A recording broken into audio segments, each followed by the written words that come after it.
마태복음 18장 28절로 30절까지 저와 여러분들이 한 목소리로 읽겠습니다. 28절입니다. 그 종이 나가서 자기에게 100데나리온 빚진 동료 한 사람을 만나 붙들어 목을 잡고 이르되 빚을 갚으라 하매 그 동료가 엎드려 간구하여 이르되 나에게 참아주소서 갚으리이다 하되 허락하지 아니하고 이에 가서 그가 빚을 갚도록 옥에 가두거늘. 아멘. 받은 은혜 베풀 은혜라는 제목으로 말씀을 드립니다. 우리 인간은 완벽한 사람은 없죠. 누구나 실수가 있고 잘못이 있을 수 있습니다. 어떤 사람은 그 죄가 드러나고 또 어떤 사람은 그의 죄가 드러나지 않는 것일 뿐이지 누구나 죄를 가지고 죄를 지으면서 살아갑니다. 어떤 사람은 자신의 죄를 알고 있고 또 어떤 사람은 자신의 죄를 모르고 있다는 그 차이뿐이죠. 어떤 사람은 자신의 죄와 허물이 무엇인지를 모르기 때문에 자신은 죄가 없다고 생각을 하죠. 어떤 사람은 하나님 앞에서 참으로 거룩하고 경건하게 살지만 그의 죄가 사람들에게 드러나기 때문에 모든 사람들의 비난과 이목을 받기도 합니다. 어떤 사람은 드러난 죄에 대해서는 무자비하게 대하면서 드러나지 않는 더 큰 죄에 대해서는 관대하게 넘어갑니다.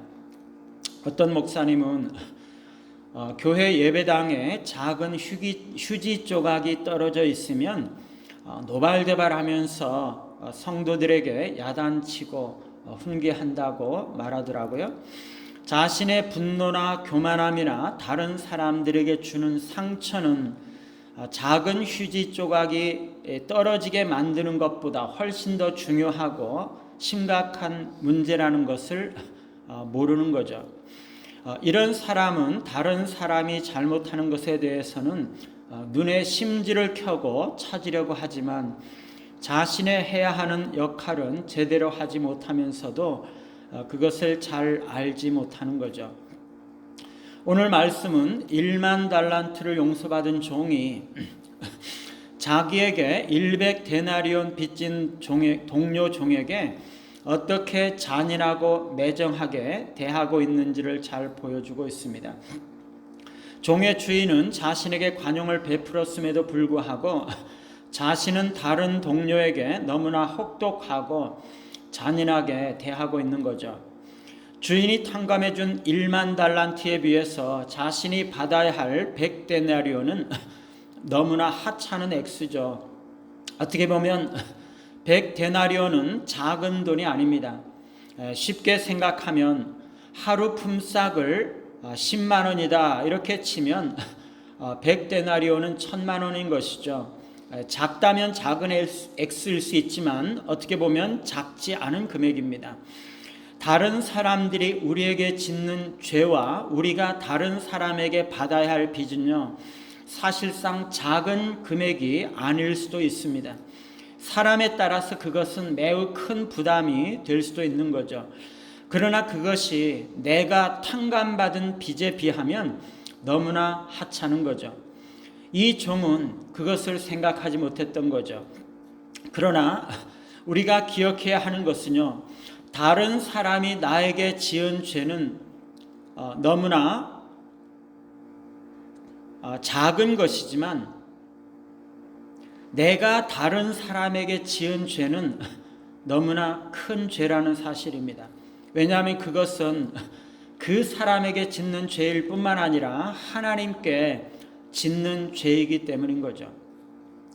이 종이 동료에게 했던 빚독촉은요, 지나치게 혹독했습니다. 그의 동료의 목을 잡고 빚을 갚으라고 강요했습니다. 이 동료는요, 자신이 빚을 진 것을 알고 있었고 기억하고 있었고 그것을 기꺼이 갚으려고 했고 사정만 나아진다면 그것을 충분히 갚을 능력이 있었습니다. 그냥 넌지시 암시만 해도 되는 거죠. 그 종이 동료에게 그냥 가볍게 자네 나에게 진 빚을 기억하고 있나?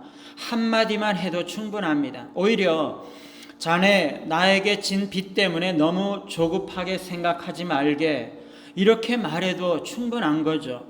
더 좋은 것은요, 자네 요즘에 경제적인 사정이 안 좋은 것을 알고 있는데 얼마나 어려운가 이렇게만 이야기해도 그 동료는 알아듣습니다.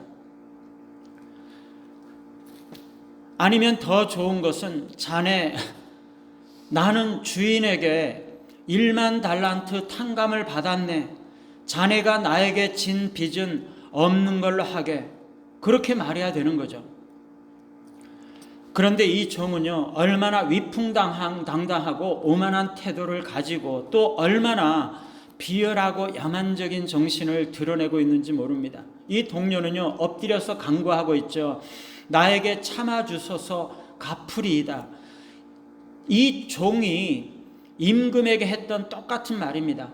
조금만 시간을 주고 조금만 기다려주면 갚겠다는 거죠. 그 종은요, 그 말이 실현 불가능한 헛된 말이었습니다. 그런데 이 동료의 말은 실현 가능한 진실한 말이죠. 이 동료는 자신이 진 빚을 인정했고 갚을 의향이 있음을 확인해 주었고 단지 시간적인 여유를 달라는 것이었습니다.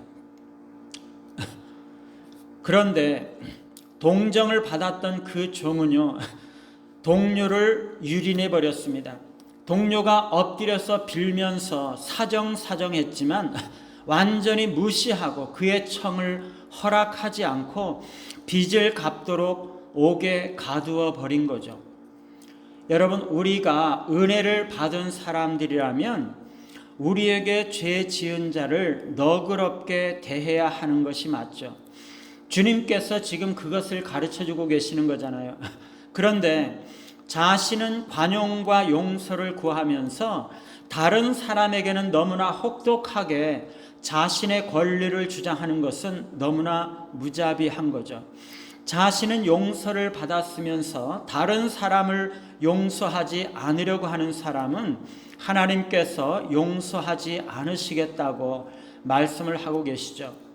여러분, 우리는요, 다른 사람들의 잘못을 지적할 권리가 없습니다.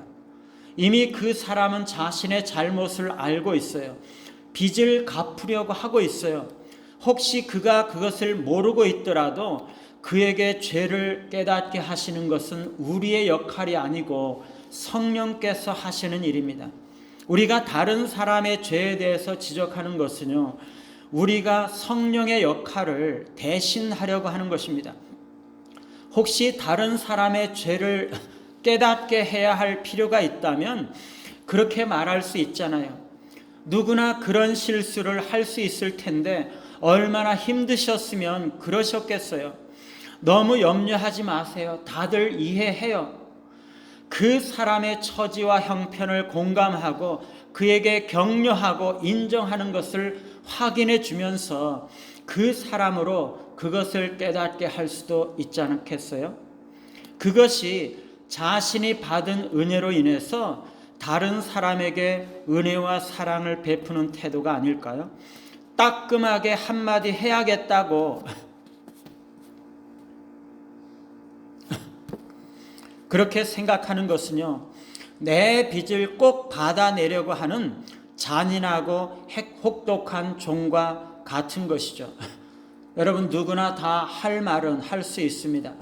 그러나 똑같은 말을 하더라도 사랑의 마음으로 그를 인정하고 수용하고 격려하면서 하는 말과 이 종과 같이 자기는 빚을 받을 권리가 있다고 생각을 하면서 무자비하고 야만적으로 그 빚을 갚으라고 요구하는 것은 엄청나게 다른 거죠.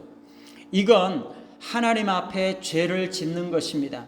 왜냐하면 그것은 동료를 상하게 하고 넘어뜨리는 것이기 때문입니다. 우리 안에, 우리 공동체 안에 비판적인 태도와 의식이 부드러워지기를 소원합니다. 우리 안에 있는 죄와 허물을 서로에게 이야기하고 개선하기 위해서 논의하는 것은 너무나 좋은 일이지만, 그것을 이야기할 때 상대방을 수용하면서 동정과 사랑의 마음으로 그 일을 하시기를 바랍니다. 그것이 우리가 받은 은혜에 대해서 형제에게 베풀어야 하는 사랑의 의무인 거죠. 내가 빚을 탕감받았으면 나도 빚 받을 것을 포기하는 것이 맞는 거죠. 우리 자신들과 공동체가 좀 더 성숙해져 가는 은혜가 우리들 가운데 있기를 간절히 바랍니다. 찬송가 311장입니다.